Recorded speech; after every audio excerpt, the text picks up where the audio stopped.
صحیح بخاری کی روایت اور آپ نے بار بار سنی ہوگی، والملائکۃ یصلون علی احدکم ما دام فی مجلسه الذی صلی فیہ تقول الملائکہ اللہم اغفر له اللہم ارحم اللہم تب علیہ ما لم یؤذ وما لم یحدث۔ جب انسان نماز پڑھ کے اپنے ہی مصلی پہ بیٹھا رہتا ہے، جہاں اس کے قدم ہیں، جہاں سجدہ کرتا ہے، یہ جگہ اس کا مصلی ہے، یہاں جب تک بیٹھا رہے اور اللہ کا ذکر کرتا رہے،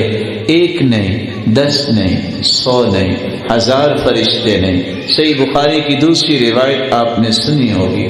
حتی یملأ ما بین السماء والارض،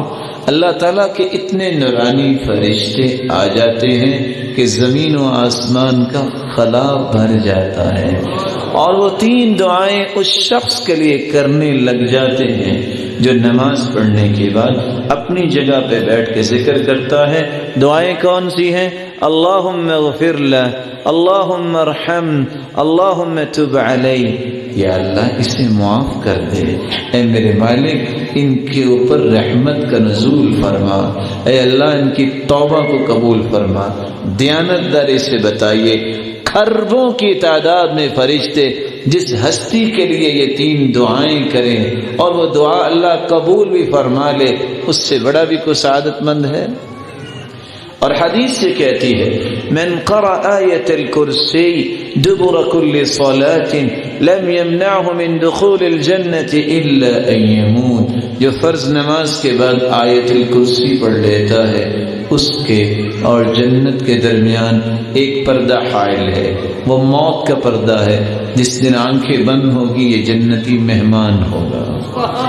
اور حدیث کیا کہتی ہے، من سبح اللہ 33 وحمد اللہ 33 وکبر اللہ 33 وقال تمام 100 لا الہ الا اللہ وحدہ لا شریک له له الملک وله الحمد وهو على كل شيء قدیر، جو نماز کے بعد 33 مرتبہ سبحان اللہ کہے، 33 مرتبہ الحمدللہ کہے، 33 مرتبہ اللہ اکبر کہے، یہ 99 ہوئے، 100 کو مکمل کرتے ہوئے یہ کہہ دے لا الہ الا اللہ وحدہ لا شریک له له الملک وله الحمد وهو على كل شيء قدیر،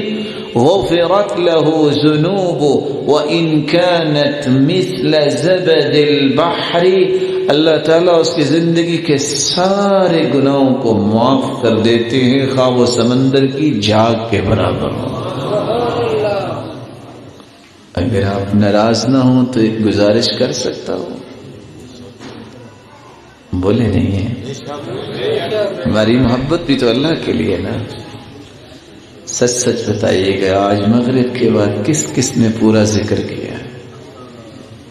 سبسکرائب کیجئے ہمارے چینل اور دبائیے بیل کا آئیکن تاکہ آپ کو ریگولر نوٹیفیکیشن اپڈیٹس مل سکے۔